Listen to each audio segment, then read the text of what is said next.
That was a speech by John N.F. Kennedy. One of his most famous speeches about warning us about secret societies. And JFK was assassinated because he stood up against the corporate military industrial enslavement machine. It's Tuesday the 26th of March 2013, and boy, is this going to be one hell of a show tonight. Welcome to a very special edition of Don's Diorama. I've got Infowars Dan Bidondi with me tonight, and he's joining us to talk about secret societies, and in particular we're going to focus more so on Freemasonry. Dan is a secret society historian, and he's also a radio host with several radio stations including Infowars, Infowars.com and prisonplanet.com. Today, there are numerous secret societies, and their names have been thrown around in the public arena, such as Skulls and Bones, the Masonic Lodges of Freemasonry, which I just mentioned, Bilderberg Group, the Bohemian Grove, and the Hermetic Order of the Golden Dawn.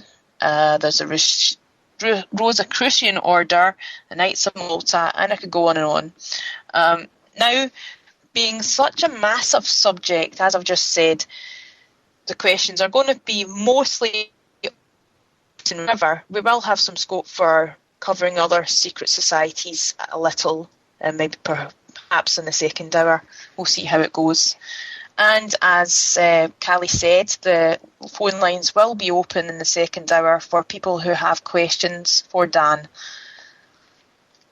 So without further ado, let's introduce Dan. Hi Dan, welcome to the show. How are you? How you doing, Dawn? I'm good, I'm thank pretty you. good. Yeah, it's secret societies. It's like, yeah, first of all, it's where to start, because Freemasonry consists of many secret societies that were merged, but they also work hand in hand with other secret societies. And I got a list of over at least 80 of them that that exist now and combined with Freemasonry. I mean, it's a conglomerate of evil. Bottom line, I mean, that's the best way to put it. Yeah, I totally agree. Well, how about we start from the very beginning, Dan? How about you tell us how it all started for you before we go into the Freemasonry stuff? How did you get involved with researching? What triggered you to start looking into things? And then, like, how did you get involved in your research for the secret societies? And then what made you get into radio? Well, all my life I was questioning things, and I was like basically born that way, because my family, they're just like argumentative people, and it's like we question everything, challenge everything, but I was like basically question everything, and like I always felt there was something wrong with things, and basically I have a lot of faith in God. I'm not here to push no religion on anybody, but I have a lot of faith in Yeshua Messiah, which is Jesus Christ. And, basically he's opened my eyes to a lot of stuff. And God personally installed information in my head and led me to resources and led me how to dictate truth, how to take truth out of things and, basically discernment. And over the years, I started, the stuff came to me, And, over the years, I started learning about different things. And, it's like, well, at first, it's like the best way to explain it right now is, when you buy a puzzle, just say you got a 5,000 piece puzzle, and you're like you empty the box on the table. You're like, wow, where the hell do I even start? And that's what it was in the beginning. Then you put the frame together first, obviously, get all the flat pieces, but you still got pieces. Like, what the hell has this got to do with anything? And then you eventually learn it's all linked with each other. Anything from the New World Order. I mean, it's all of it is a one giant conglomerate of the same thing. But they complicate it purposely. It's scientifically complicated, so the general public is not aware of it, and the general public don't even want to touch it with a 10-foot pole. And most churches don't even touch it with a 10-foot pole because it's so complicated. It's years of research on its own to even begin to understand the stuff and put things together. And I've been fortunate, that God just gave me this great knowledge and discernment to do this. And along the way in my journey, I met great people. I mean, former Illuminati, former Masons, who eventually became great friends of mine. And I got handed a radio show, and it was a paranormal radio show. Then there was a night slot open, and I asked them, could I do a news political show? They said, sure. Then all of a sudden, my show, Truth Radio, took off. And I was doing active report and all that, and Al see my coffee like I do. So I'm off in hockey, and I started working for Infowars in Texas for about 8 months. Then I'm back in Rhode Island as a correspondent reporter for the New England correspondence for Infowars.com. And I'm still working with Infowars and doing my own thing as well. But it's been a great journey. I met so many good people like yourself, Dawn, and we work together. Yeah. I was actually going to mention that. Yeah, we used to work together in your Truth Radio, and I was briefly your European correspondent. I did come on a couple of times for interviews on your show, and it's actually quite fun to turn tables this time. It's interesting, certainly, to be the interviewer rather than the interviewee. Yeah, we had a lot of fun, and we exposed a lot of stuff, and the base of it all is like, where's it all start? That's the whole question. And people that's why it's so confusing. But the whole base of it all is, where's it all start? It starts with secrets, and that's where the secret societies come from. That's the base of secret societies. Now it's contrary to what the Bible teaches us, because Jesus says, "Have I told you nothing that's not a secret?" In other words, he held no secrets back. And secrets are meant to be evil. I mean, because when people keep secrets like this, they have it's called a conspiracy. This is because people misinterpret the word conspiracy nowadays. The word conspiracy, a conspiracy theory, whatever, is when two or more people get together. Just say me, you, and Dawn, right? Me, you, and whoever. We just talk about starting a car club. We want to go, renovate a car, like old Mustang or something, and that's conspiring. We're conspiring to do something, even if we do it or not, but we still conspire. That's what conspiracy means. It doesn't mean necessarily, because people think automatically hear conspiracy, they think it's false. It's not. The founding fathers of the United States here, they conspired to go to overthrow the British, and they succeeded. That's a conspiracy. And everything started with a conspiracy. That's what conspiracy means. Doesn't necessarily mean it's false. And when theory, it's just a theory. And I mean, it's like, it could be true, it could not be true, but there's conspiracy theory and conspiracy truth. And what we call here is conspiracy truth, because this is not only on in books and all that. This is historical records about Freemasonry. This is this is several nations. I mean, like all over Europe, the United States. George Washington, our first president of the United States, he wrote letters back and forth, which is in the Library of Congress, about how he dissolved himself from Freemasonry, and he warned about the Illuminati. Now, colleges here in America, if they touch the Illuminati and Freemasonry, they'll say the Illuminati ceased to exist in 1785 after the Vatican went to war with them. They said they were abolished, they ceased to exist. But however, we got letters from George Washington in 1792 warning the American lodges here about the infiltration of Freemasonry. Then we got letters from the president of Harvard University in I forgot the date, but it was in the early 1800s, talking about the infiltration of the Illuminati in the Masonic lodges. And this is about 30, 40 years after supposedly Freemasonry was abolished. And it's just like that's the whole thing about secret societies. It's like they keep everything secret, then they throw out misinformation and they cover those grounds. Like the Masonic groups, everybody's heard of the Shriners. They have hospitals for kids. They do a lot of good stuff for kids. They set up charities and everything else, but all that is a tax write-off for one, and it's a front group. So the public would never in their life believe that these guys could be part of more of a diabolical agenda. But I just want to clear this right now before we even start. I want to say right now that because a lot of people out there might know a Freemason. I got friends who are Freemasons. I'm trying to help them out of it, but just because your family or friend is a Freemason, it doesn't necessarily mean they're an evil person. Now, Freemasonry, most of Freemasonry consists of good, honest people, regular, hardworking people, even Christians, but they are hoodwinked to believe that Masonry, helps to improve illuminate with knowledge. They are hoodwinked to believe Masonry is a good thing. And like I said, most of Masonry consist of good people. It's the people at the top. When you learn later that the thing is, when you get to Freemason, if you're an occultist, you'll soar through the degrees like no tomorrow. And you will end up learning that's not an organization of God, but an organization of serving Lucifer. And a Christian, a Mason who stays a Christian, will never learn these secrets, never excel to where a Mason's supposed to be. And they just hoodwink through their career, and it's like that's where the pyramid scheme came from. All the people at the bottom fund the guys at the top. That's where they get the money from. That's where they get the structural power, and that's where they get their people in political positions, and also infiltrating churches and everything else. I mean, it's just a conglomerate of. I mean, I could be here for 3, 4, 5 hours and not even scrape the surface. Yeah, I hear what you're saying.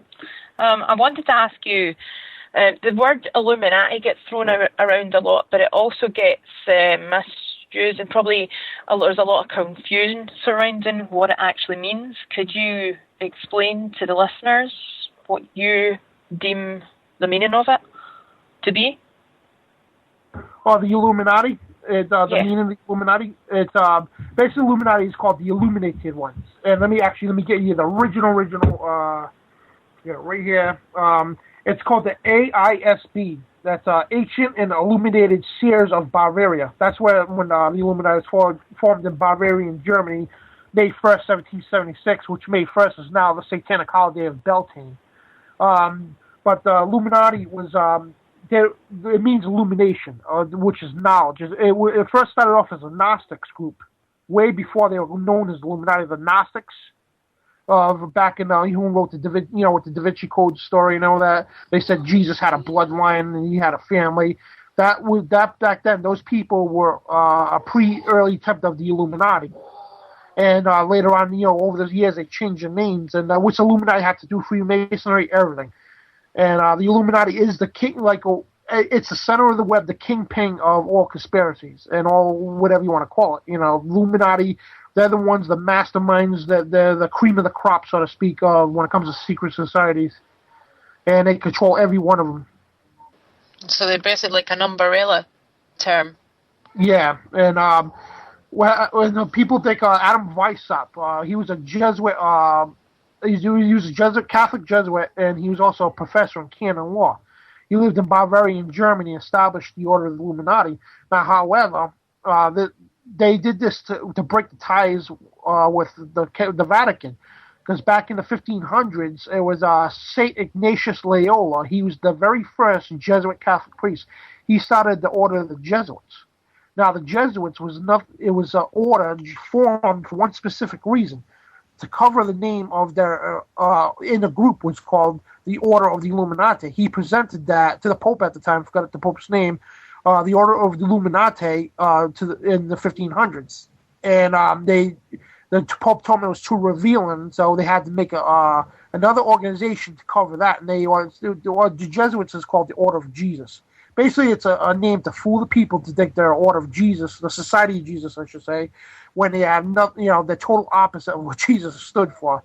And what they did is they hid the Illuminati inside the Vatican for hundreds of years until, when people started getting the connection between the Vatican and the Illuminati. That was the Vatican consists right from the Illuminati. And St. Ignatius Loyola was huge into Gnosticism. Gnostics means knowledge. And he was a Gnostic himself, and he created the Order Illuminati, which means illuminated one for Lucifer. And they had to break the ties away from the Vatican. So what they did was in the 1700s, Adam Weishaupt, I just described, he formed the Order of the Illuminati. And what happened was, I think it was 1777, when one of the couriers was carrying their secret doctrines. He was carrying through Russia, and he was struck by a lightning. Now, the Russian government got a hold of those documents, and they exploited the plans of world domination. They set up, because they infiltrated Freemasonry and everything, they had the whole doctrine of world domination. And all of a sudden, the government of Germany and Russia and everybody else went to war with the Illuminati. They killed anybody who was part of the Illuminati. And the Illuminati had no choice to go underground. So in 1782, Adam Weishaupt got together with the Rothschilds, Baron Rothschilds, in the castle of Wilhelmsbad. They merged Freemasonry with the Grand Lodge, the Knights Templar, which was left of them, and the Jesuits. I mean, the Druids, the Jacobins. They all merged into one order called the Order of Freemasonry. I mean, Freemasonry. It's known today as Freemasonry.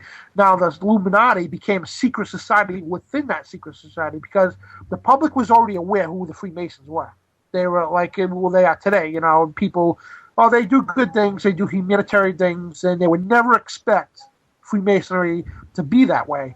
And sure enough, they would never expect Freemasonry to harbor the Illuminati. And now, again, Freemasonry today, even back then, 90+% of Freemasons had no clue. You know, your brother, you know, your father could have been somebody in the Illuminati, but they would never tell you that because they took a sworn oath that, you know, nobody knew who the Illuminati was. You couldn't ask to be part of the Illuminati. You had to be chosen. They asked you. And you would never know the reveal of who your Illuminati brothers are in the lodge until you actually became past the Minerva rank, which is the initiation rank of the Illuminati. Yeah, that's a really good, thorough answer. Thanks for that, Dan. Do you think that it's a religion or a cult? Or a science? Or what would you say that Freemasonry is, really? Well, I definitely have to say religion. Religion is a belief system. You know, you set a doctrine and you believe it. You know what I mean? And you base everything, all your beliefs around that. So yes, a religion is it's part of an occult as well. It consists of many occults, but ultimately it is a religion. It's a Luciferian doctrine, and again, it's many levels. And people, good honest Christians, go to lodges every Monday and have no clue that they're actually serving Lucifer. Have you heard of is it Regius manuscript? It was dated back in 1390. It was supposed to be the oldest known Masonic text. Yeah, because Masons, they've been around since the days of Babylon. But over the years, they had different names. And they had many texts and everything else. And over the years, many besides that. And I haven't heard of that, no. But, you know, they had many texts and everything else. And how to build their structures according to the stars, which was all occultism. How to build certain structures, you know, in the shapes to bring a certain energy to the planet. Hence why Washington, D.C., the Vatican, and Paris, France are all built strategically around the star systems of Pleiades and Orion, and also the dog star Sirius, which is also known as the blazing star. It's all built for one reason, to resurrect Nimrod. Nimrod was in the Bible. He was the ruler of Babylon, which they know him today as Osiris. And that goes to resurrect him, which we call the Antichrist. And that's that king. They want to resurrect Osiris to rule the world once again, to the new Babylon, known as the New World Order. And that's what everything's fit in play for this one event. Right. Do you see all the different secret societies, like, for example, Skulls and Bones, Rosicrucian Order, Knights of Malta, and in addition to Freemasonry? Do you think they're still in existence today? All these orders and intent on bringing about. Do you think there's any truth to the rumours that are saying that they're intent on bringing about a new world order? Well, we know on record, Skulls and Bones still exist today. That's on record. You know, you had the Bushes, a very well-known Skull and Bones. Even JFK's father and some of his family were Skull and Bones Masons and so on. But, you know, JFK and his brother Bobby were the only two good apples off the tree, so to speak. And they had nothing to do with secret societies, and that's why that speech you played, they wanted to abolish secret societies. And, there's many orders. I mean, you have the Elders of Zion, you have the Trilateral Commission, the Bohemian Grove, which we all know about, and that's on record, too. You know, the Council on Foreign Relations, Club of Rome, Knights of Columbus, International Order of Rainbow for Girls, Job's Daughters. I mean, it just goes on and on. It's funny how they name the children, you know, the order for kids, you know, for young male boys. They call it the De Molay Society. And Jacques de Molay was a French Freemason who was also a Knights Templar. He was the last leader of the Knights Templar, and he was a child molester. I mean, he had sodomy with young kids, young boys all the time, and they openly, blatantly named their order for young boys the Society for the De Molay Society.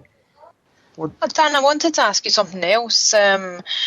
I seen recently in an interview with a 32nd degree Freemason who broke his oath that there was some interesting information stated, for example, that the police had no power of arrest inside any Masonic lodge, and that if police arrive in uniform inside of a Masonic lodge, the lodge must be immediately closed, and that if police who are members of any Masonic lodge, they may not and do not come inside in uniform or armed and do so willingly. What's your opinion of this? Are you familiar with any of that? Oh, no, not really, but I mean, like, if you're referring to how people get favoritism because of Freemasonry, that goes on all the time. Is that what you're referring to? Yeah, I've seen that. I've seen that information, and I thought, hang on, I just want to see what your thoughts were about that, because obviously, if that is true, whether I don't know whether it is or not, but if it's true, then it does kind of lean that way, doesn't it? It doesn't seem to suggest that there is something a bit suspect there. But as you harping back to what you said about not all people that are Freemasons are corrupt or are like following this agenda, absolutely agree with you. I mean, I did know somebody personally that was a Freemason, but I only found out after his death. I mean, I knew that he went to the lodge, but I didn't know any details, obviously, but I found out after his death he was a Master Mason. But that's when I seen the certificate. Oh, yeah. At the time, I didn't really know much about Freemasonry until after then I started looking into it a bit more at the time. But yeah, I just wanted to throw that out there. Yeah, no, you know, I mean, the thing is, like, you mentioned Master Mason. I mean, it goes with titles and all that. They give these Masons Granger names to make them feel and sound important. Yes, it wasn't very high level. It was only like third degree. Yeah, and as you say, like about the hierarchy, there's obviously a hierarchy, and the higher you progress, the more knowledge or whatever you're privy to do with the Masonic order. There's certain things you won't be told when you're lower down, and many people that we probably walk by in the street might be involved in it, but that doesn't mean to say that they are actually following or like aware of exactly what's going on up the very top of the of the ranks. Yeah, it doesn't mean like necessarily all these people are part of this conspiracy. You know what I mean? They're just pawns in this big society. It's a giant pyramid structure, and all the people at the bottom have no clue in hell of what the upper hierarchy ranks are about. And it starts off when the Mason joins the Freemasonry Lodge, they call it the Blue Lodge. It's the first 3 degrees of the Freemasonry, and it's called the Blue Lodge. Now, those are initiate candidates, and when they they take sworn oaths, secret oaths, and oaths on their blood, and they draw Christians in there, pastors, and anybody, a Muslim, whatever, and say, you could believe in whatever you want. You have to believe in a deity, a god of some sort, but you atheists are not allowed. So what they do is they slowly indoctrinate you with your own stuff. And if you're a Luciferian and whatever, you're gonna rise through those ranks like no tomorrow. And if you're into the occult and everything else, and the first 3 degrees of the Blue Lodge, and before you move to the 4th degree, they ask you if you want to go to the Scottish Rite or you want to go through the York Rite. Now the York Rite is only 9 degrees. That's a quicker way to the top. The rest is going through the 4th, 5th, 6th, 7th, 8th, all the way up to the 32nd degree. Now, the York Rite is only 9 degrees to go up that ladder. And the rest is about 30 steps up the ladder, you know what I mean? And the York Rite is basically, if you're into the occult, you'll be recommended to go through the York Rite because it's quick way to the top. Now, the people go through the Scottish Rite. Now, they're right-handed Masons. And, it consists of a lot of Christians, but also occultists as well, if they decide to go to the Scottish Rite. And, but it's a slower pace up the ladder, so to speak. And either way, it's like every level you go, you're being deceived and lied to. You think you're learning more new secrets when you're being lied to. Just for the example, we'll start off with the Masonic symbol. You got the square and compass with the G in it. They tell you it symbolizes architecture for builders and which normally a square and compass would, because you need that to, create a blueprint and whatnot. And G stands for God, and then you learn it's about Gnos.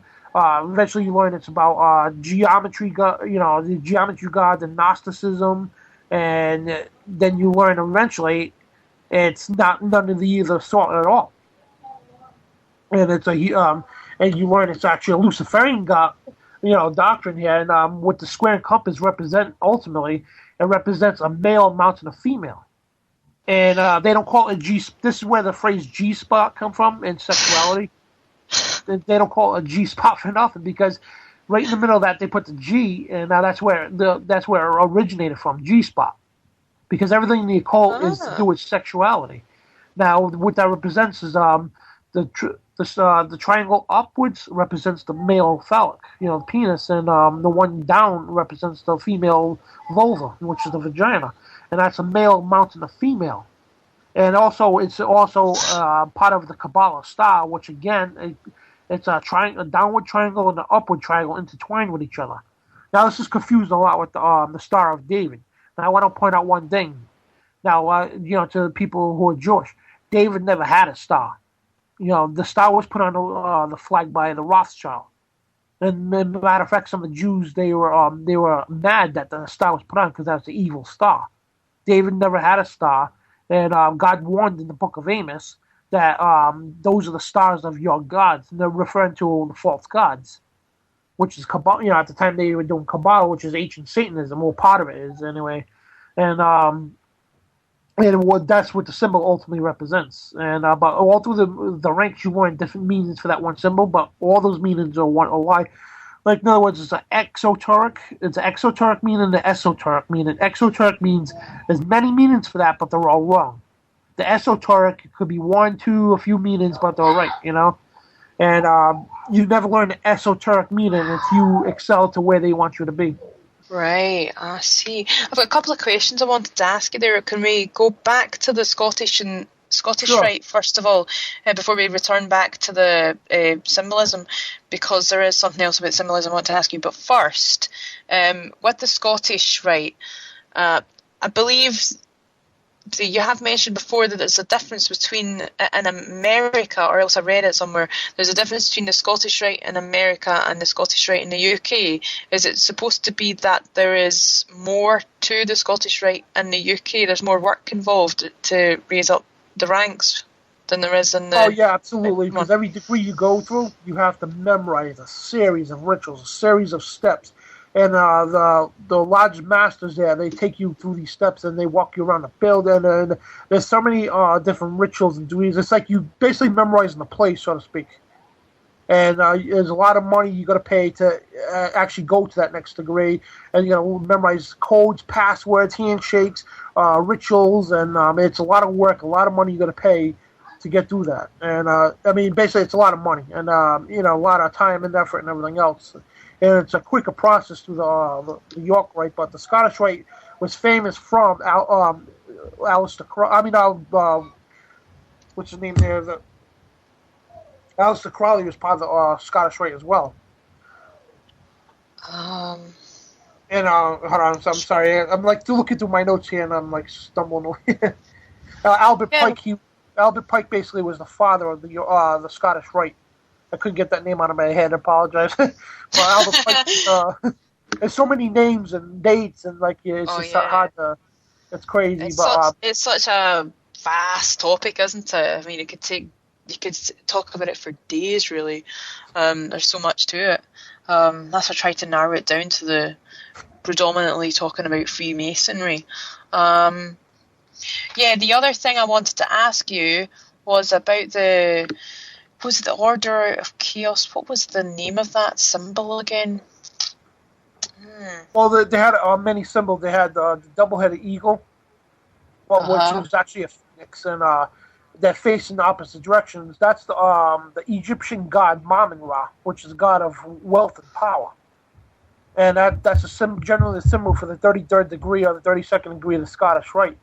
And under its Orbo Arbor Chaos, which is order out of chaos, which is a Hegelian dialect, meaning problem, reaction, solution. In other words, when you have order out of chaos, like what that means is like basically to push the new world order out with the old and with the new, and to do that, you got to create your own chaos. You got to manufacture chaos. That brings in a whole false flag thing. It's a whole other show. show. Absolutely. Exactly. You want to go to war? You know what I mean? You want to go to war? You want something done? You want people to give up rights or whatever? And people are going to say no, of course. So what you do is you create your own crisis. Then you offer the solution that you wanted to do in the first place, and people accept it, and that's order out of chaos. False flag terrorism, pretense of war. Have you, right, you know how the going off Freemasonry for a minute, because I wanted to ask you something about the Knights of Malta, the offshoot of the Grand Masonic Lodge. Is it true that they are immune to laws and can travel free and trade freely? Oh yeah, because with the Knights of Malta, they're generally the per se the Secret Service. They're compared to the Secret Service of being the Secret Service of the Pope and the Vatican. Now, due to that's why you see these bunch of people at the Vatican. They look like jokers from old court movie. I mean, a court jester, from an old medieval movie. But they dress like jokers. But they're called the Knights of Malta. And these guys do not get paid. Half of them, I'm not bashing homosexuals, but half of them homosexuals are into the occult. I mean, it's just disgusting what these people do. And these people, to give their life for the Pope if they have to and everything else. But under Vatican law, that's why they could go to most countries who uphold Vatican law. They basically have immunity in most places they go to. That's why they have that power, because the Vatican and the power of the Vatican international law protects the Knights of Malta. Right, I see. Okay, thanks. That clears that up for me. You mentioned, I seen that you'd mentioned about the strongmen of Freemasonry being the demon forces behind the lodge. Do you want to talk about that? About the people that we mentioned, like Tubal Cain, Baphomet, Jaballon, Hiram Abith, and Dagon. Now again, when you join Freemasonry, they have a Bible on the altar. They say, "Oh, it's we'll welcome." And they welcome Muslims and any other faith too. But they generally have a Bible or a Quran on the altar, and they say, "Oh, it's we honor Jesus here." But the thing is, when you're a Christian joining, but you say you could believe in Jesus here. But the thing is, you are not allowed to talk to any other brother in the lodge about Jesus or his deity. However, Hiram Abiff is probably one of the most worshipped figures in the Bible. I mean, I'm sorry, in Freemasonry. Hiram Abiff was in King Solomon's temple, and he's the one that tried to bury King Solomon and all that. And it's just like this guy was an evil person, a very extremely evil person. He was a great builder at the time, and that Freemasonry worships this guy. He talks about this guy more than. This is supposed to be a Christian organization on top of it sometime. And they talk about Hiram Abiff and these evil people like Tubal Cain. Tubal Cain means another king. And this guy was supposedly survived the flood. And because the Bible says there was nothing before the flood and after the flood.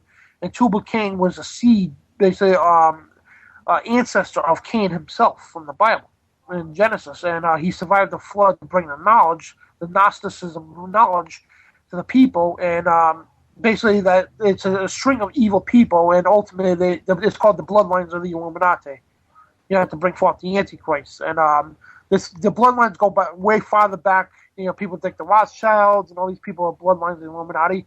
They are, but it goes far, way back. Then it goes back thousands of years back to the Garden of Eden, and we can get into that later on if you want. And Tubal Cain, Hiram Abiff, and all these people that they talk about constantly, and this is supposed to be a Christian organization, and they honor these evil people.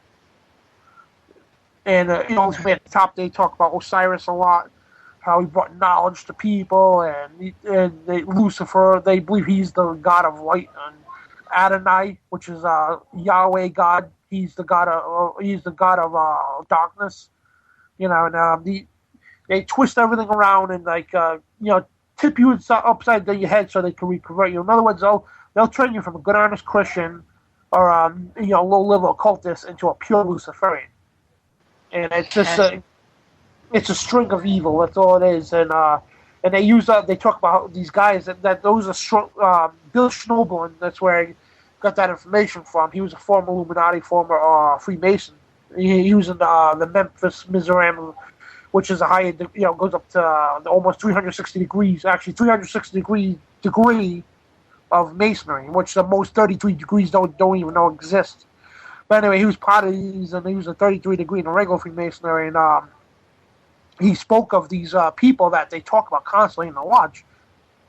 And they call them the strong men of Freemasonry because they are most talked about, most basically worshipped. They do rituals to simulate the death of Solomon, King Solomon, and everything else in Solomon's temple. When basically they totally twisted out of proportion. And it's in the Freemasonry. It's like I'll talk about with George Washington in a few minutes. I want to get a little conspiracy theory cleared up with that, but that's what these people called, not George Washington, but the ones I mentioned. Those are the strong arm, the demons of Freemasonry, which also consist of Lucifer and Baphomet, which is not a form of Lucifer, because they don't call it the craft for nothing. Freemasonry started off as a craft. It's a witchcraft association of black magic and everything. That's why it's called the craft. And they use black magic and intertwine it with Christianity and everything else to, slowly indoctrinate people.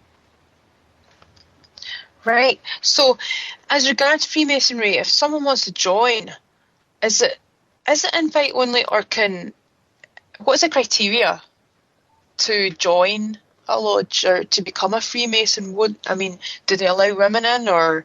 Oh yes, the Order of the Eastern Star is the women's sect of Freemasonry that was started by Aleister Crowley.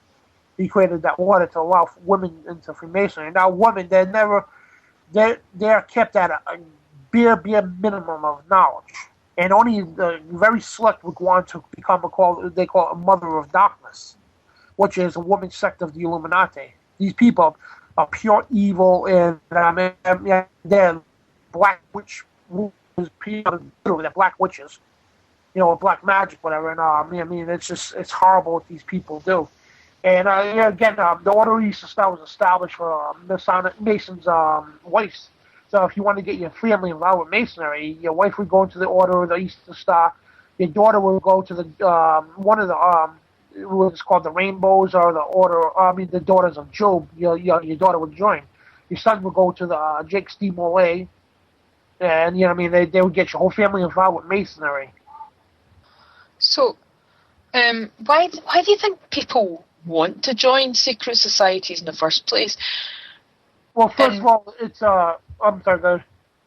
And also, once you become a member of, we're talking about Freemasonry here. Once you become a member of a Freemason, do you tend to stay as a Freemason for life, or if say you suddenly decided you didn't believe in teachings, or you just had second thoughts and you wanted to leave, would it be straightforward, or would there be any complications or consequences due to the secrecy of the organisation if you were attempting to leave? Are people afraid to leave? Well, that's quite a few questions. Generally, no. You're supposed to be a Mason for life, but people do leave. And back in the day, you would be probably killed. But seeing how things are today, people like Bill Schnoebelen who've left high levels of Freemasonry, and the thing is, God protects people like that. And if you leave, that means it's a bad thing, and you don't want nothing to do with it. But there used to be consequences all the time, but now people can get out of Masonry. They're not supposed to, because they take a life sworn oath into Masonry, and you're supposed to be a Mason until you're dead. But people do leave it, and the reason why people join Masonry because look what they do. They say, our fathers were Freemasons. They got the movies like National Treasure, which was a huge promotion. Because the thing is, Freemasonry, they're looking for candidates. They're running low on members, which is mainly running low on money. So they put movies out like National Treasure and stuff to make people think that Freemason is such a noble and great historic thing. And they have commercials, saying you could be somebody important in history. You could be, they just fill people's heads with all this garbage. to make you feel powerful and everything. And yeah, so that could turn the tables in that the person wants to then maybe some people might want to stay because rather than leave because they become addicted to how it feels, feeling important, because they're part of this secret society, they're very important. They're maybe feeling empowered. You think? Oh no, yeah, that's one of the main causes, because people, they can go into a courtroom, and if they suspect that the judge might be a Freemason, they'll give a certain foot gesture, put their stand in a certain way, or a hand gesture to signal to the judge that, hey, I'm a fellow brother. And now there's a code of Masonry. No matter what happens, even if you were to kill that person's wife, they're under the sworn oath and cause that you can never testify or condemn a fellow brother. So no matter what your charge is, that judge will do everything in his power to get you off that charge. And so with the cops or whatever else, that's if they know you're a Freemason. And that's what the noble cause that these people feel, and also gives you high positions. You get into politics easier. You become more of a higher class in the society, and you start earning more money when you get into deep levels of Freemasonry, and you become more of a VIP, so to speak. They also have handshakes as well, don't they? The certain handshake that they do. Oh yeah, I mean, like they'll walk up to each other, shake each other's hand, and for instance, a Master Mason would grab the skin between I believe it's because so many handshakes, it's hard to memorize them all, but they would when you shake the hand, they'll grab the skin between the thumb and the pointing finger, and the other Mason would put his thumb on the third knuckle. You know what I mean? To signify, yeah, I'm a Mason. Or they do a little lion's paw type thing, and or you grab each other's wrists to shake hands, and there's tons. Like Aleister Crowley, he was into all these lodges and everything. He said there were so many secret codes, secret handshakes, gestures, symbols that he couldn't even memorize half of them because it's so complex they make it, and it's rather difficult to memorize every one of them, and it's. That's why they make it so complicated.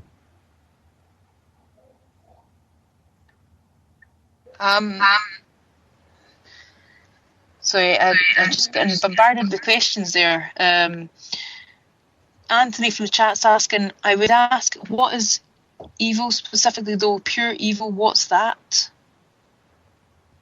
Specifically, pure evil in Masonry? Yeah. Well, the whole thing is the evil part about it is basically, again, everything, regardless of people believe in the Bible or not, Masonry is based around the Bible but twisted wise. And what they do is basically they teach you illumination. Like, you could become God yourself. You could know the knowledge of good and evil. Like, back in the Garden of Eden, when Lucifer, there's a serpent promised Eve, you can be like God. You can know the knowledge of good and evil. That's what it's all about, and that's what the whole indoctrination is about. Again, at the lower levels, they promise you this, that, and the other thing, and it's nothing but darkness. Like President John Quincy Adams, the 6th president of the United States, he was anti-Freemasonry. He told his quote was, "Freemasonry promises you light, but provides nothing but darkness." And again, it indoctrinates people. That's the evil part about it. It indoctrinates you to make you feel like that you're your own God, and Lucifer is the true light bearer. Do you think there's a connection with the intelligence agencies like MI5, MI6, CIA, FBI, absolutely. And the secret societies? And how could you elaborate on how they're connected? Yeah, and let me state that too. Again, same thing. I mean, just because somebody works for the CIA doesn't necessarily mean they're in on the plot. You know what I mean? And you could be a pencil pusher, or just you're a guy who drives the van, so to speak. Whatever. It doesn't mean all CIA people are part of this, or MI6 or whatever. It's people at the top again, people who know top secret levels and whatnot. They know, and they're pure indoctrinated in this filth. But yes, secret societies they're the backbone of these organizations, such as the CIA, especially the NSA, which is not the United States organization. It's a joint task force. This is where that joint, I forget the name of that now. Interpol came from. Interpolice, in other words, like police working together from all over the world. Interpol was created by the NSA, which is consists of UK, United States, and Australia. They created this organization, an international organization to spy on people, and they're the backbone of the MI6, MI5, whatever, and the CIA, NSA, and all these other organizations, agencies, I should say. What kind of rituals are you aware of? Are you aware of any of the rituals that they do? When you're joining and throughout the ranks, have you heard of any of the rituals that are performed? Oh yeah, there's tons of rituals. What they do is they simulate you dying. They actually simulate you like one of their fellow Masons. He takes like a rubber mallet or something, and you simulate being killed. They'll put you in a coffin and they'll resurrect you. And it goes back to the story of Solomon. You know, this is where it came from. You know, Solomon's temple, when he moved his body 3 times, and they, you know, supposedly resurrected him, whatever.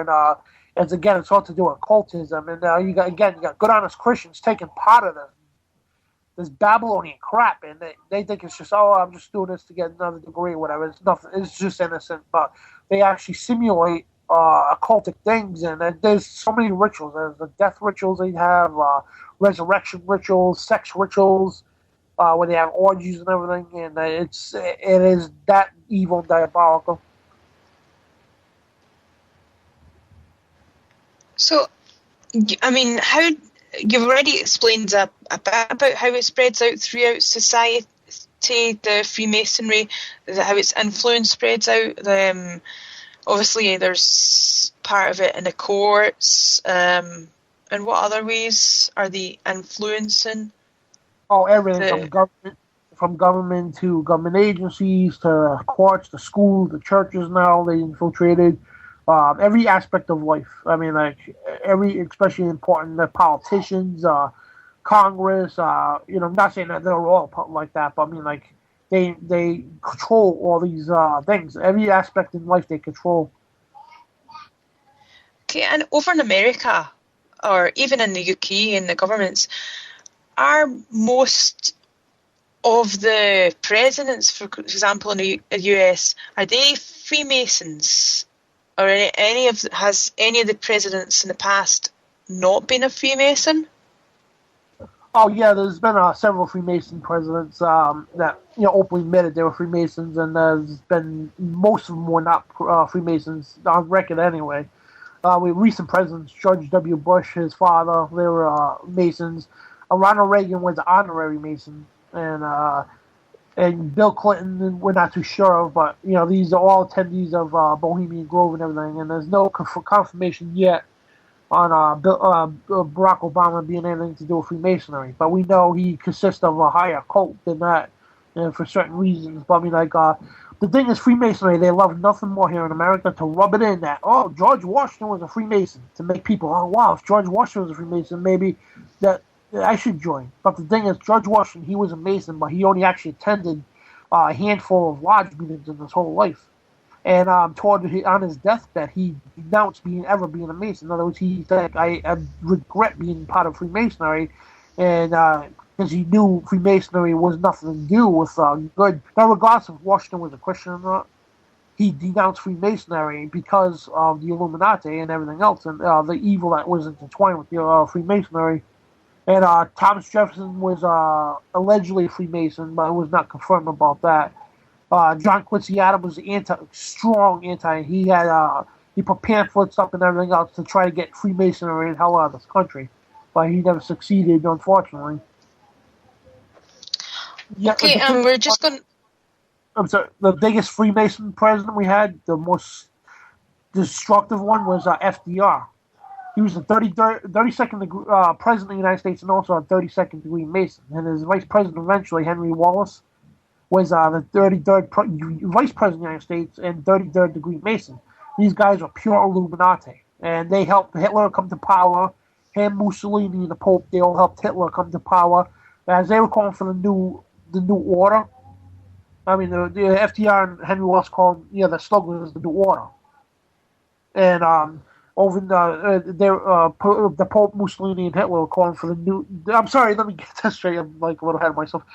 The Pope, Mussolini, and Hitler were calling for the new order, and why FDR and Henry Wallace were going for the New Deal. That meant the New World Order. They were trying to push a New World Order, and FDR and Henry Wallace were personally responsible for putting the all-seeing eye and the pyramid structure on the back of the U.S. dollar bill. They did that purposely, and it means the New World Order is now a successful enterprise. Underneath the pyramid says Novus Ordo Seclorum, and New Roman numerals from 1776. 1776 was not the establishment of the country. That's when we had the revolution. Well, the country wasn't even established technically 1781. May 1st, 1776 was the official establishment of the Illuminati. Novus Ordo Seclorum means New World Order. So they were all pushing for a New World Order. And obviously they failed because they were trying to do it by force. Now they're trying to do it by stealth. Okay, Dan, I think we're going to bring in the server for a minute, but just before we do that, because we're just going to play a wee jingle just before we go on to the next hour, because you've given a lot of very long answers, and we want to continue this on to the next hour, obviously, and open the phone lines. I've still got another couple of questions as well, but so what I'll do is I'll just read out the phone numbers for people. So you can either, that'll be 4 minutes time, Skype Bob's Backyard, or call from the UK if you're in a landline. It's 0161 298 0298, and if you're calling internationally, you just add on 0044 0161 298 0298. And can we have a tune just now, please? So if you want the truth, go to Darkcity Radio.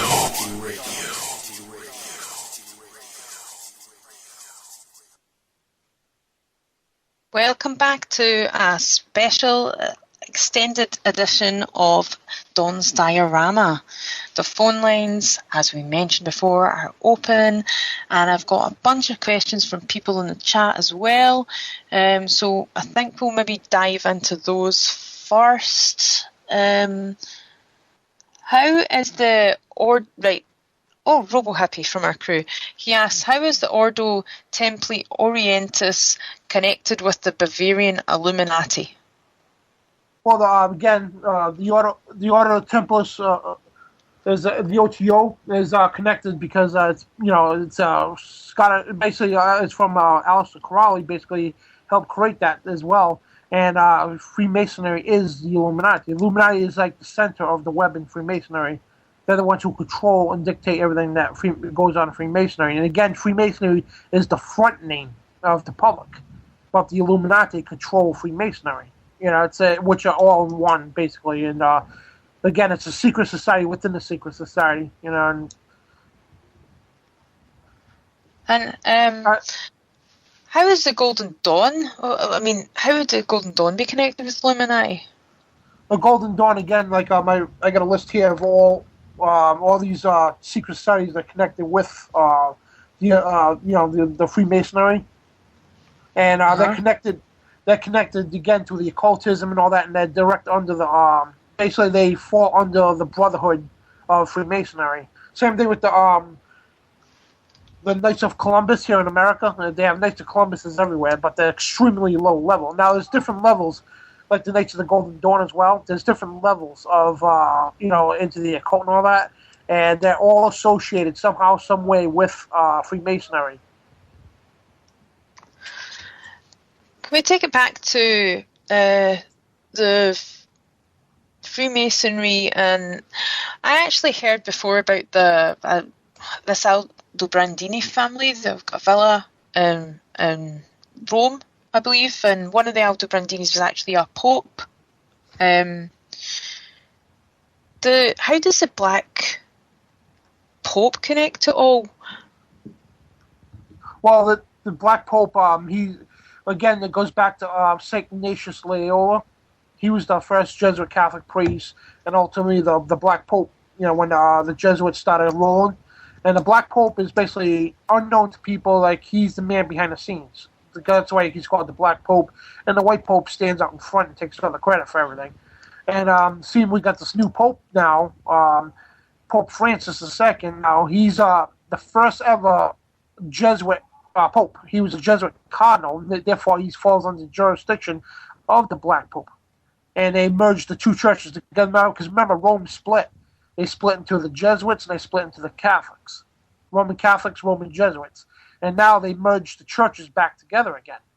And it's under rule by one person, which is the Black Pope. And the Pope here right now, he's a Jesuit cardinal. Therefore, he takes direct orders from the Black Pope by oath and everything else. And now he's the Pope, the White Pope. Therefore, the Catholic Church once again is united with the Jesuit order. And which fits biblical prophecy as well. Of being, we really think that this guy right here, it's not confirmed, it's not definite, but we really think this guy right here could be the false prophet that the Bible spoke of thousands of years ago. Now, at the start of the interview, remember you mentioned you knew a lot of ex-Illuminati, and have you had any personal contact with Freemasons, and maybe can you talk a bit about your experiences of that? Oh, yes, several. I mean, again, I got a couple friends. Some were in Masonry, and a couple got out, thank God, and some are still in, and they just like the one, I talk to, but they just don't care. You know what I mean? They're not even Christian or nothing. They just like it because it's a noble thing to them, and they don't see nothing wrong with it. Even though I told them, what to expect for at the next degree, but nothing's sinking into them. They just don't care. But the former Masons like Bill Schnoebelen, and he was a former Illuminati. Cisco Wheeler, she was a former Mothers of Darkness. Fritz Springmeier, I mean, he's an expert in the Illuminati as well, and the Freemasonry. Tex Mars. I mean, I know all these people on a personal level.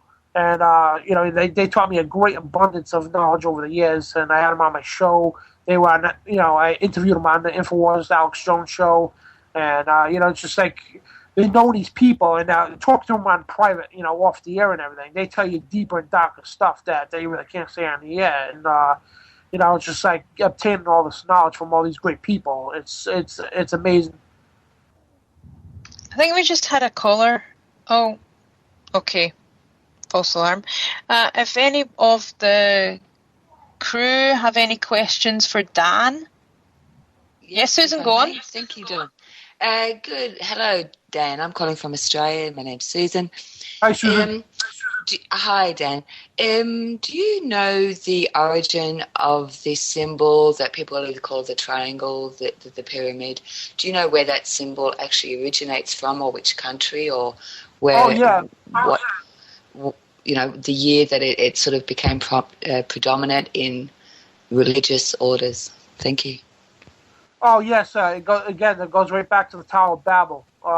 That's where it's called a ziggurat. Originally, a pyramid's called a ziggurat. In other words, it's a structure that goes high into the sky, and it goes back to the Tower of Babel. Now, Nimrod, this is where the Illuminati also came from, too, that he said he could see everybody. So watch what you do because I can see what you're doing, because he claimed to be a god, and that's where that comes from. That the pyramid, the ziggurat, the triangle, it's like basically represents, prosperity, knowledge, and all that. That's why people build structures in shapes of pyramids, because they think it brings knowledge and prosperity and everything. But it's all back to Babylonian. And the thing is, too, a lot of people, in case we drift off in that direction, I want to make a quick, because Eastern mysticism is so complex. The easiest way to figure it out is all the Eastern religions, every one of them, are all nothing but a mere fraction of a piece from the Babylonian religion. Because when Babylon was split up into nations, they all took one piece. They took a piece of the Babylonian religion, and of course they called Nimrod a different name, and they have different stories from, such as Krishna, the so-called prophet Krishna. Yeah. He was nothing but Nimrod.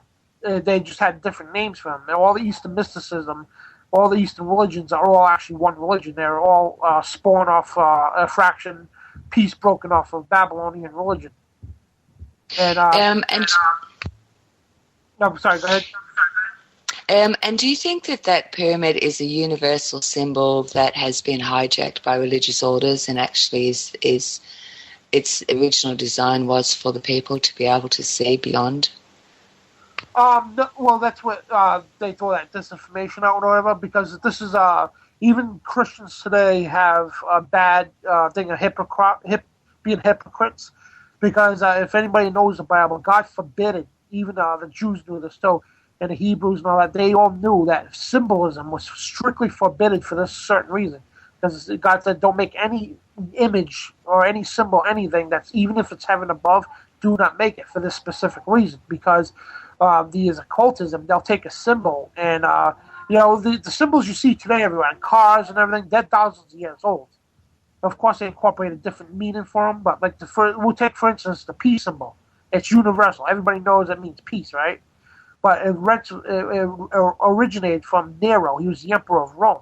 He had a hatred for Christianity, and he created this symbol for the hatred of Christ.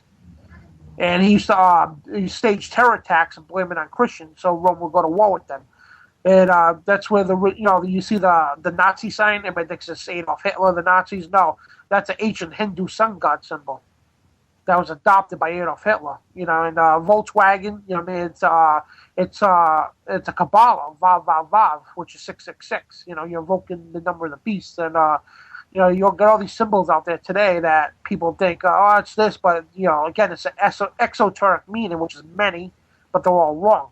And the thing with symbols, like a lot of people come up to me and say, "Oh yeah, God created the stuff, and that people just hijacking." Well, again, God says, "Do not make any symbols or any statues or anything of, even if it's heaven or the earth, whatever. Don't make them because of the specific reason."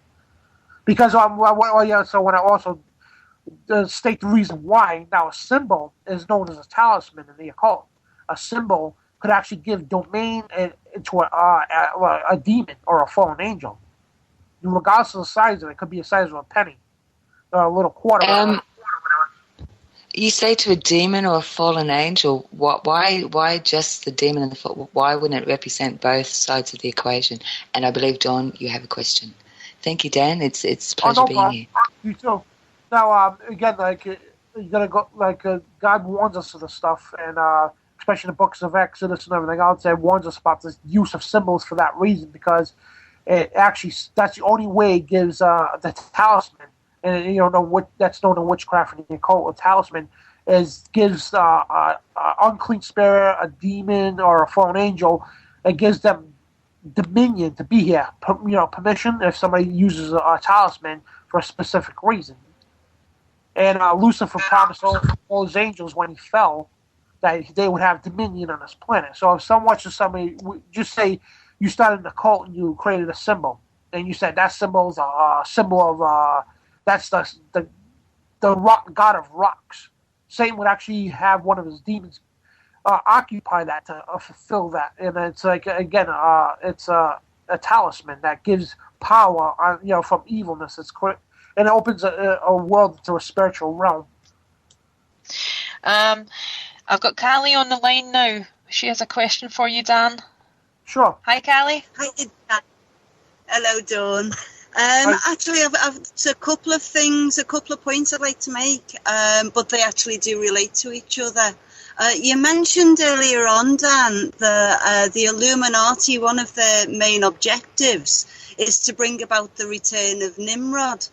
Now, it occurred to me, with my conspiratorial frame of mind, it occurred to me that not only would they go about that process energetically, by which I'm talking about the rituals and their agenda to keep the entire population of the planet in fear, so as to create the energetic environment right for this Nimrod character. So not only would they go about it energetically, they'd also actually go about it physically, because these are diabolical people. And it occurred to me that genetic modification and the explorations into the realms of genetic modification would be part of that too. And it was revealed just a few days ago that 150 human-animal hybrids have been produced in 3 English universities over the past 2 or 3 years. And so that kind of, when you said about Nimrod, that was the first image that came to my mind, that, they would actually try physically to do this. And then it occurred to me as well, the Zionist agenda, which has been around for a lot longer than this nation state of Israel has been around. But the Zionist agenda was to actually take that land. It was absolutely a condition which ended the Second World War.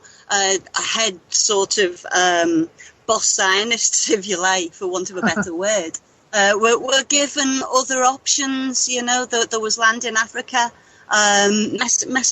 Mesopotamia, yeah, it was offered as a Madagascar was offered as a refuge for the Jews running from Europe.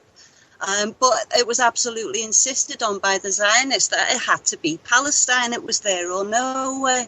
And so it occurred to me that because these people go back centuries and centuries, they may either believe or know that they can find some genetic material belonging to this Nimrod, if indeed he ever did truly exist. I don't know. I guess, first of all, I just wanted to get that out there because this is occurring to me as you're speaking, Dan. And because you said that one of the main objectives was to bring about the return of Nimrod, and you did mention during the break that they had 5 main objectives. So I would really love you to elaborate on that if you could. Oh, absolutely. No, you brought up a great point because that covers a lot of things I wanted to talk about. First of all, to understand, like I was told by from Illuminati people that I mentioned, to even begin to understand Illuminati, you got to understand the bloodlines. And the bloodlines answer many, many questions about the Anunnaki, about the giants, and so on, and this genetic stuff that's going on, like the 150 lab rats, I should say, they got in the lab. But this has been going on for thousands of years. This is called singular technology, or grid technology. People think it's new, but there's nothing new about it. They've been doing this for thousands of years. When even the book of Genesis talks about this in chapter 6, when he says the sons of God, referring to the fallen angels that fell with Lucifer, they had intercourse with the woman on the planet, and they were known as the Nephilim. They were a hybrid cross-genetic between humans and angels. And they were giants, and this is where Greek mythology comes in. People think Greek mythology is just a myth. No, it's not. These creatures really existed. They're half animal, half fish, or whatever, and these things really existed. They're not only Greek, but Aztec, ancient American Indians here, too. They called them the Star People because they had 6 fingers, 6 toes. They used to, in the movies here in America, you see an Indian hold his hand up and go, how? They did that for a reason. When you put your hand up, they counted your fingers to make sure you was one of these Nephilim, because they had a fear for the Star People, and they were big, tall people, strong, of men of renown. The Bible calls it, and the bloodline is all the way back from Cain. Cain from the Bible was the son of Lucifer, the serpent that begot Eve, which begot Cain, and that's why God refers to the sons of Adam and the sons of Cain. There were 2 bloodlines. The Illuminati bloodline started from Cain. He was the first born from, basically the seed of Lucifer to bring forth the Antichrist on the planet. And that's where Hiram Abiff comes along, Tubal Cain, to preserve that bloodline. Today we got the Rothschilds and so on, the royal crown. That's why they all intermarry with their own family, to preserve that royal bloodline, because the bloodline is what brings forth the Antichrist. And it's mentioned in the book of Genesis that when he confronted Eve after they ate the fruit, Eve and the serpent, that her seed would bring forth the Savior, and his seed would bring forth the Antichrist. And this was long prophesied long ago, and it's all had to be set up that way. And what Satan did is he tried to kill the whole bloodline, so Jesus would never come to the planet. That's why in Genesis 6, when he had what people thought were ancient aliens, they were having intercourse, and this is where the flood ties into this. God destroyed the world not because of the people being sinful, only that, because when he said they were corrupt, he meant the DNA. When he told Noah that you are perfect in your generations, he meant that you're perfect, your DNA, your genome was perfect the way God made you, the sons of Adam. And because these things, they had, had intercourse with the woman, and their DNA and their structure all changed. And his planet was far beyond any imagination you could ever imagine. That's why God had to destroy the world. But he did say that the Nephilim would still be after the flood, because people like Tubal Cain that survived the flood, to preserve that royal bloodline, to birth the Antichrist, which is they take when Nimrod was killed, they say he was cast to the underworld. He's going to come back as Osiris, which is we call in the Bible the Antichrist. He's going to be the seed of him, the seed of Cain, but also be under the power by the dragon, basically possessed by Lucifer himself. And he's going to claim to be the Christ to deceive the planet. And even other religions have their version of the Antichrist, but it's all the same person. It's Lucifer. They have different names for him. Even the Muslims talk about that version of the Antichrist, Hindus and so on. But it's their version of Nimrod, the very person they worship, without even knowing that they're trying to resurrect. And it's through the bloodlines. Dan, and if you want to cover the priorities quick, again, the whole goal, number one goal, bottom line is they want a new world order, a destruction of the old order out of chaos and bring in a new. And their goal is to bring in Lucifer himself. Their goal, their God, their savior, their king of the new world order is the Antichrist, is Lucifer in the flesh, just about. And they go by the number 5 is very important to them. They have the 5 priorities, the 5.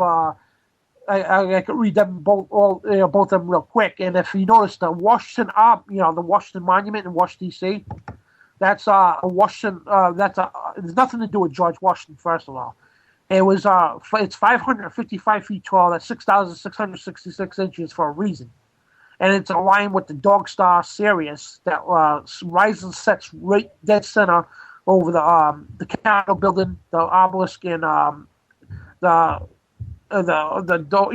Capitol building, obelisk, and the Jefferson Memorial.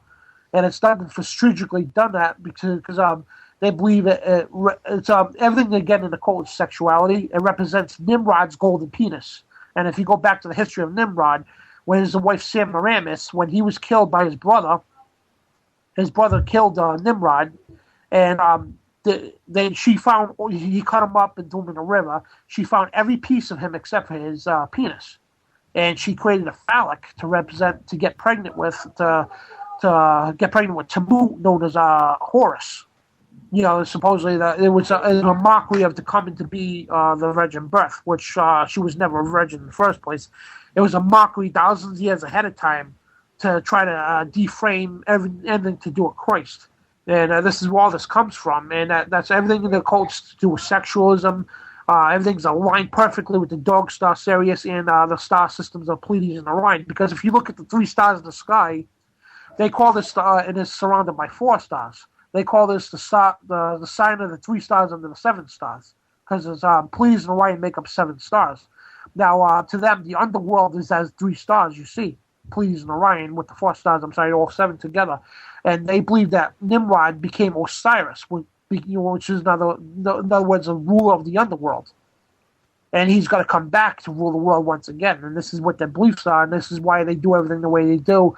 Washington, D.C., the Vatican, and Paris, France are designed specifically for this one event. And let me get to the 5 things real quick. They got the 5 stages, and again, everything's to do with 5. 1 is chaos, 2 is discord, 3 is confusion, 4 is bureaucracy, and 5, get to the page here, 5 is aftermath, and it's problem, reaction, solution. And now the top priorities right now from Adam Weishaupt is 1, the destruction of Christianity and all monarchical governments. 2, the destruction of nations such as in favor of universal utilitarianism. 3, the discouragement of patriotic and loyal effort branded by narrow-minded prejudice incompatible with tenets of goodwill to all men and the cry of universal brotherhood. And 4, the abolition of family ties and marriage by means of systematic corruption. And 5, the suppression of rights of inheritance of property. Now, if you look at the New World Order 10 Commandments, that's exactly what all these priorities are in there. And the UN calls for abolition of private property. They want a one-world government. They don't want separate states. They want patriotism. They don't want a family. They want the state. You have to get permission to have a kid. All this is all tied into this one doctrine created by the Illuminati for a one-world government. And if you look at that, Agenda 21, you look at the New World 10 Commandments, you'll see everything I mentioned in those commandments and such on. And the whole Agenda 21 is another whole other topic to go into. Yeah, some other time we definitely have to. Agenda 21 is just modern day eugenics. That's all it is. But also, there's a question from the chat. Dan in the chat is asking, does the belief system of the Illuminati go further back than Babylon? He says he was wondering about the stories of the Nephilim, such as Sakiria Sitchin talks about. Oh, yes, absolutely. The fallen angels were here before humans. I mean, they were struck to the earth, and that's why God made the Garden of Eden. It was a boundary to protect Adam and Eve from any influence or such from these fallen angels. And that Lucifer was the only one that could get into that Garden of Eden to tempt, and he was only allowed to. That's why he was in the form of a serpent, because he was only allowed to try to tempt Eve. That's it. And that's why the Garden of Eden was created, basically a shield from these creatures that were upon the earth. And again, they were this world was full of these fallen angels before the flood. It was between the flood and certain prophets of God that went around to kill off. They weren't physically dead. What they did is they were cast to the underworld. And most of these fallen angels are cast there, and that's where people like the History Channel and everything say these things were ancient aliens. They were here before men, which they were right, but they are not our creators. They did teach women how to put makeup on, how to do homosexuality. Men never knew what homosexuality was. These things taught Sodom and Gomorrah, which were Nephilim. They taught men how to have intercourse. They put that into people's heads. And that's all the stuff today comes from that. And that's from these Nephilim and such interfering with mankind and teaching them all these unholy things. Thank you for that very thorough answer. I'm sure, is it Dan, will be very happy with that. I believe we have Prajna on the line with a question as well. Prajna, you want to take it? Yeah, sure. Dan, interesting listening to you. And you've talked about a great number of fictions and so on that are held by all these secret societies and that are involved with all these psychotic, crazy people who are controlling the world. You know, they hold all of these beliefs. And you've been talking about all these angels and demons as if they were something real as well. How much of this do you believe? At first I'm like, yeah, right. You know what I mean? And later on, once you start doing history, you start learning different things, and all of a sudden you start learning, wait a minute, this matches this matches that, this matches ancient Aztec, ancient Mayan, ancient Chinese, ancient North American, all history. All of them have the same stories, and they were never connected with each other. But they have the same stories about the same things. Do you think perhaps they're maybe all caught up in the same delusions that they all, they copy these memes, these ideas, these symbols, and these fictions just from one place to another, but actually they're primitive fictions. I was brought up in New Zealand with the Maoris, yep. And they explain in their mythology that Maui was going along in his canoe, and he was fishing in his canoe, and he pulled this big island out of the sea. Yeah, and I lived close to a lake that is so big it's tidal. It has a 4-inch tide on it. And the Maoris explained to us that this was because there was a big giant who dug the hole. And when he dug the hole, he was very tired. And then he lay down and went to sleep in the hole, and it rained. And when the water moves up and down, that's because this giant is breathing the water in and out. So how do you distinguish one belief from another belief? And how can you say the Maoris are crazy to believe about giants digging holes and then going to sleep underneath the lake? Oh, no. Every culture, because a lot of people have a hard time believing in the Great Flood. But the thing is, every ancient culture in the world has their version of it, but they all confirm that, yes, there was a Great Flood on the earth. Even continents that never connected with each other and all have the same story of a Great Flood happening. And there's scientific proof of that happening everywhere. I mean, you don't even have to listen to them. All you have to do is know is basic science. Now, evolution corrupted all that. They did that. Evolution was designed specifically by the Illuminati to corrupt all scientific, because the scientific community all over the world didn't want nothing to do with evolution.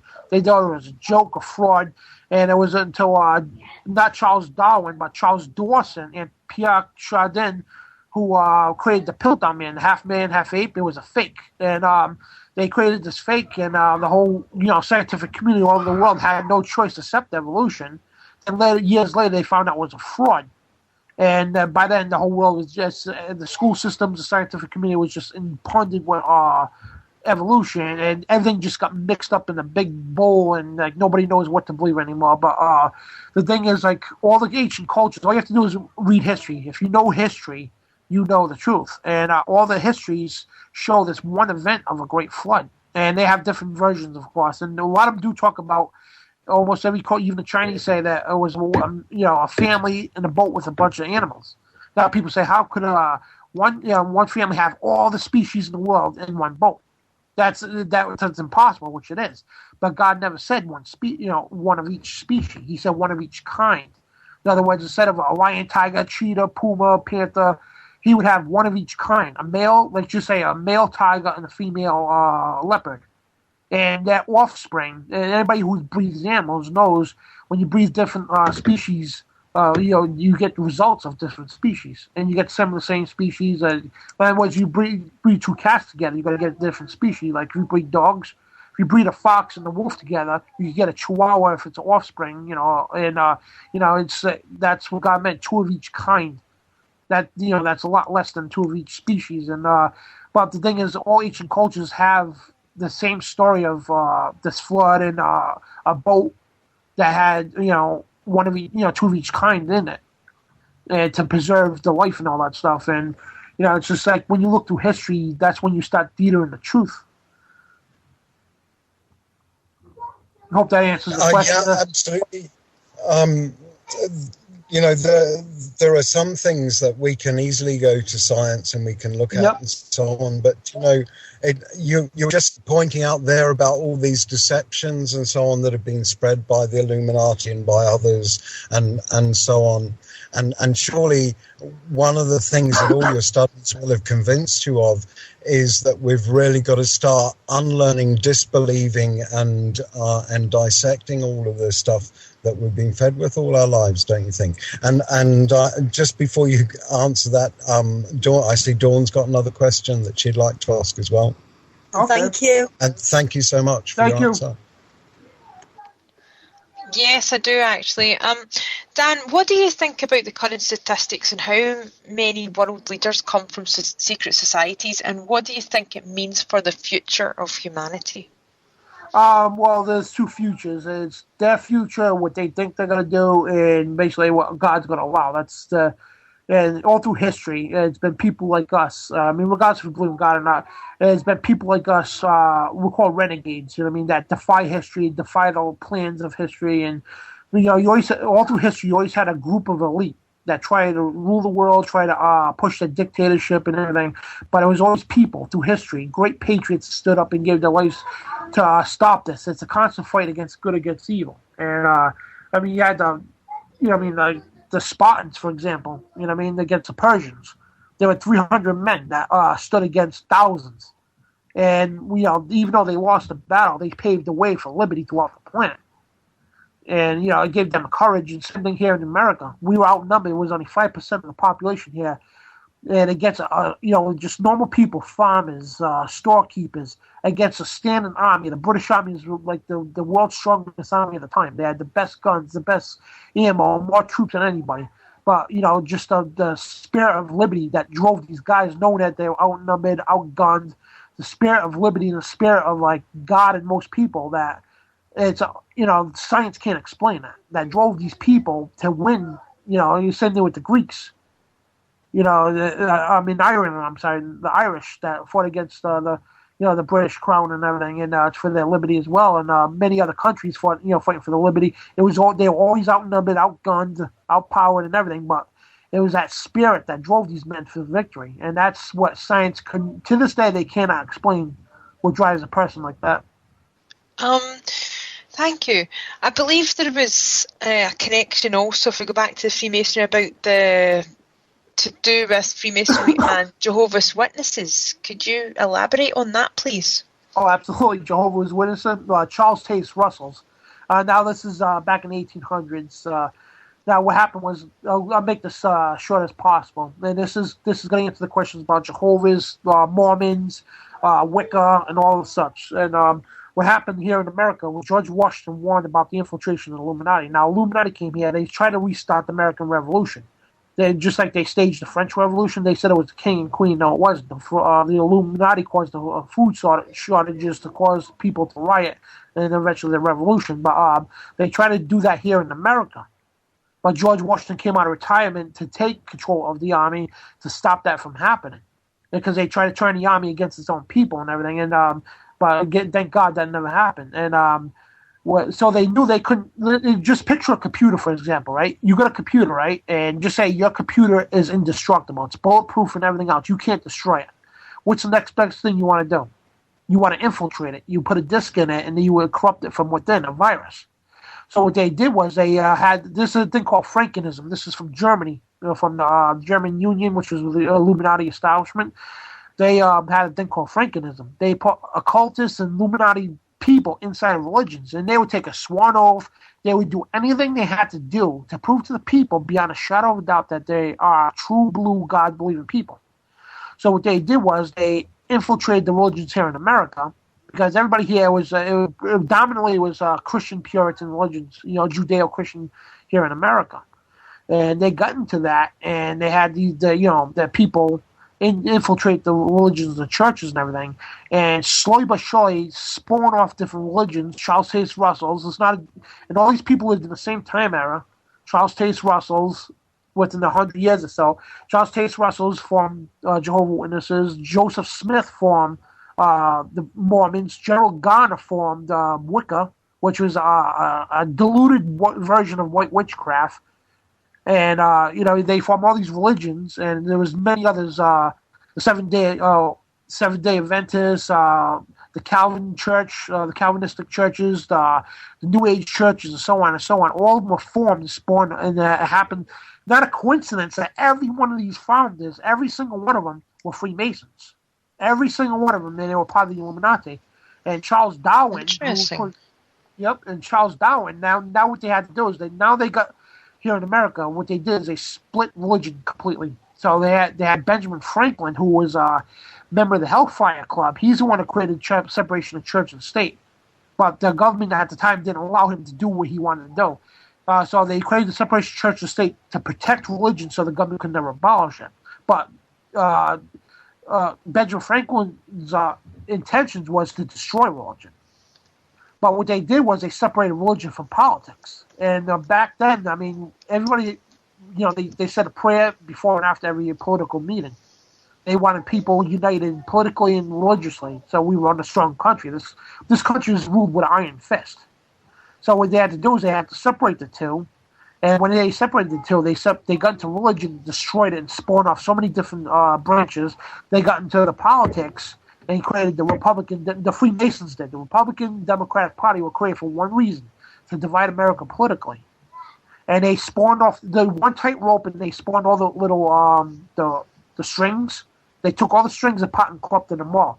And now, if you notice, they're slowly but surely weaving them back together as one again. But this time as a whole new system of corruption, a whole new system to praise a one-world government, a one-world religion, and a one-world economy. That's why our last several presidents, since after JFK, have all been hell-bent on pushing the United Nations to rule this country. And they've been slowly but surely taking away our constitutional rights. And this is going on in every other country as well that has freedom and such, because they want to push a one-world government and force everybody to a one-world religion. There's no more free states no more. There's no more individual sovereignty. And again, this goes right back to the priorities of the Illuminati. And this is right in the doctrines of the United Nations. They want everybody under their global control, one government, one everything, and under their control. Dan, could you talk about, Dan in the chat was saying he would quite like to know a wee bit more about Freemasons in Hollywood. Oh, yeah. Well, Hollywood is infested. It's like if you walk into a house, a dirty house, and you turn the lights on and the cockroaches scatter everywhere. Hollywood is the most infested scum of the United States. It's infested. I mean, you can't be nobody big unless you join some kind of a occultic group, which is all connected to Freemasonry and the Illuminati as well. And there's a place in Hollywood called Eagle Rock. I mean, they have sexual satanic rituals up there. I mean, they have orgies, everything else, and everything in California. That's why California is always getting earthquakes and everything else, because I think that's God teaching these people a lesson, if you ask me. But Bohemian Groves in California and the Redwoods, Hollywood is just infested with occultism. If you look at music videos, movies, TV, people, I mean, like the symbolism is infested. They're pushing the global agendas through. I mean, you can see the cultism, and they don't hide it no more. They blatantly do it to us now because they don't care no more. They're pushing the global occultic agenda through, and nobody even cares anymore. Yeah, I seen a picture of Madonna wearing a jacket with the Freemason, the Illuminati pyramid with the all-seeing eye. There's numerous examples, really, as you say, and like the music industry, or there's subliminal messages in their music, and I think there was a Rihanna video where she was in a Baphomet pose, or they made it look as if I think they sped it up so that it was just a subliminal mind trick or something. Yep. The imagery, but if you'd slowed down the film, you could actually see it and paused it at a certain part. That was one of her music videos. I'm not actually sure which one that was. I need to find that out. But just before, I think we have Susan on the line wanting to ask a question as well. But before we go to that, can we go back to the levels of the Freemasonry? Because yes, I want to talk about the Palladium. The Palladium is like it's a group of Freemasons merged of different orders merged together, and I got that right here, and I'll tell you exactly what the Palladium is. It's basically it's an unholy alliance. Now this is quoted from Masonry Beyond the Light. It's a book written by Bill Schnoebelen, William Schnoebelen, and you can find it on withooneaccord.org. If you go withooneaccord.org, you can order these books. And again, you're getting a testimony from a real former Illuminati, top Freemason, and occultist, and everything else. But he talks about the Palladium. Now, it's an unholy alliance. In 1870, Albert Pike and Mazzini completed an agreement to create a supreme universal right of Masonry, which would overarch all other rights, even the different national rights. It would centralize the high Masonic bodies of the world under one head.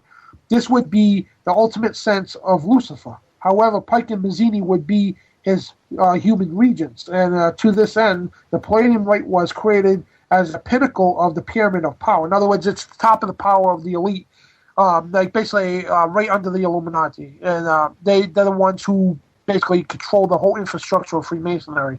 And it consists of, the York Rite, Scottish Rite, and so on, that will have members represent each rite that go to this. You know, I mean, you got a bunch of, in other words, you got a bunch of tribes in your... You got a bunch of sub-tribes. You're Indians, right? And you got a bunch of sub-tribes, and you got a chief of every sub-tribe. What you do is you have a representative or the chief of every one of those come together and form a higher alliance. Like the United Nations, for example.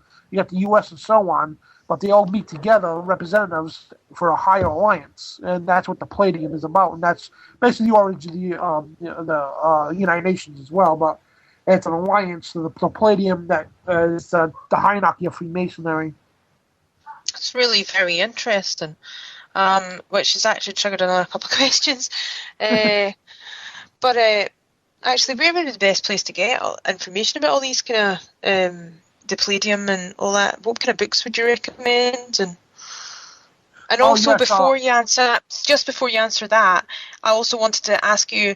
I seen an interview as a 32nd degree Freemason who was talking about this other Freemason they broke their oath basically, and they were talking about this 33rd degree Mason who was talking about publicly it's supposedly that it only goes up to the 33 degrees, but he was saying that this guy had said that he was studying to move up the ranks even further. Can you talk about how high are you aware that it goes? I mean, it actually goes up to 360 degrees. Literally completing the full circle. That's why they use a square and compass, and it goes right back to the beginning again. You got the square and compass and the G, And the Freemason symbol, the square and compass, was also used as navigational tools as well. For charting maps and everything else. And it represents the entire 360 degrees. Anybody that's a pilot or operates boats knows the 360 degree compass and whatnot. And that goes right back to that again. See, now you can see how this is all connected. So again, most 33 degree Freemasons don't even know. They think they're at the top of the pyramid. They think they're the elite of the elite, but they have no clue in hell that there's another rite that succeeds, which is the Palladium. That it's a higher rite, it's an ancient rite of Memphis. Memphis, Mizraim is Egypt. It goes back to ancient Egypt, the city of On, which is the ancient city of the sun. Now, even Genesis in the Bible talks about On. The city of the sun was a city of Egypt dedicated to worship of the sun. And goes back to the great builders of Nimrod and such. It's an ancient primitive rite, and it goes up to 360 degrees, far beyond any normal Mason could even fathom. Right. I'm definitely going to look further into this. I think, actually, before I ask you the last couple of questions, Susan has a quick question to ask you. So, sure. Susan, could you go for it? Yeah, excuse me, I don't know if it's going to be quick, but I'll do my best. Dan, do you believe that knowledge was scattered, and that it was scattered for a reason?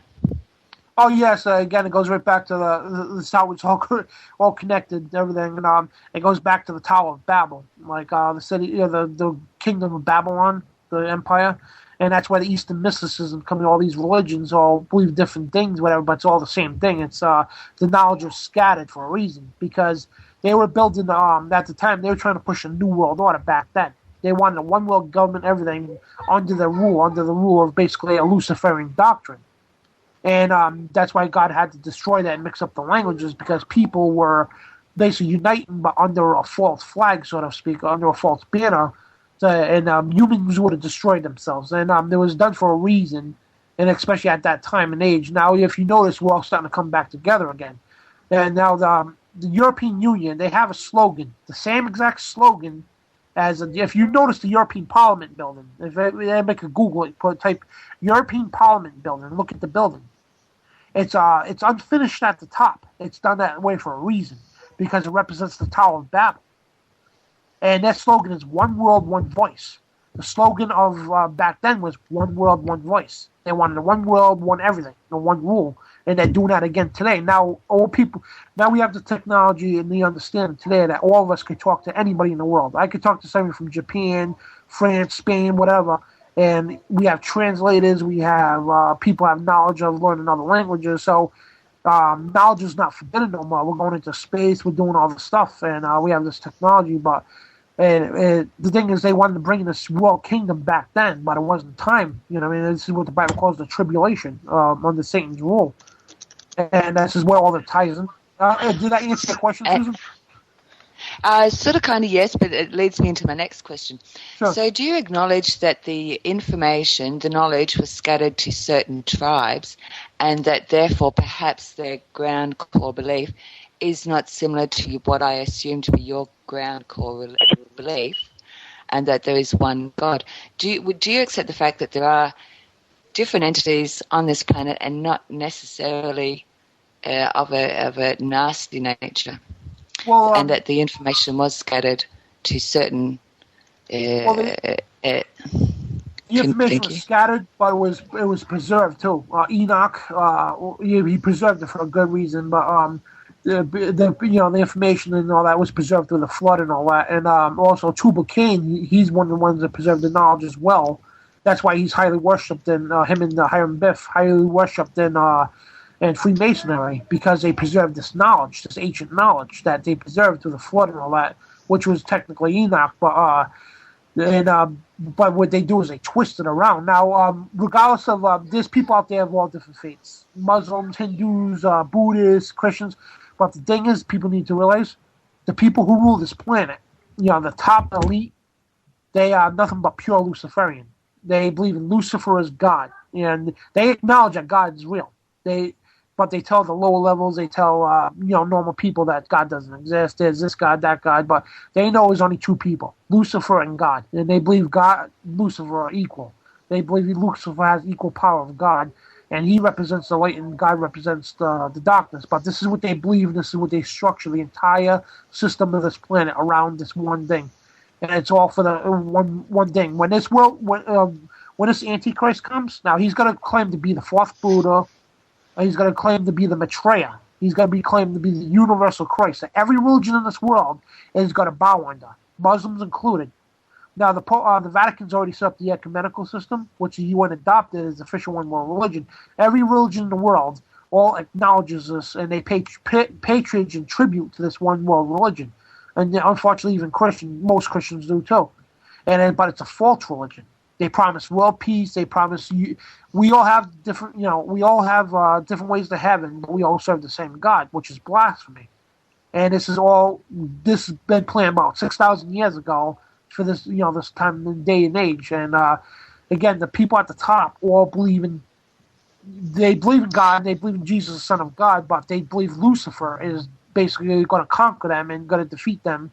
And Lucifer is going to be the ruler of this planet forever. And that's what they're working for. That's why they built the structures the way they do. That's why they corrupt all religions. That's why they corrupt the school systems, everything. They want people dead, bottom line. They want a new world order. They want a perfect world, but they don't want to share it with nobody. That's why they want to kill over 90% of the world's population, because they hate anything to do with God. And the people who serve these people, they think they're going to share this perfect world with them. No, they're not. Because if I do have more questions, but I'm sorry. I'm sorry, we're running out of time.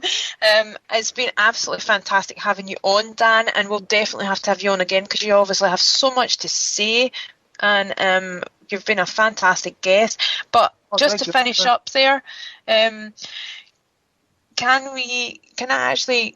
you share any links that you want to get out there about yourself, and also can you give us information about where we could go to get more information on the subject? Where would you recommend? What books or documentaries? Definitely.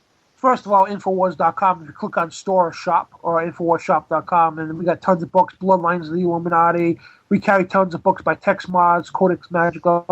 Bill Schnoblin's books, I mean, this guy is amazing. It's with one accord. You got to spell it out, WITHONEACCORD.org.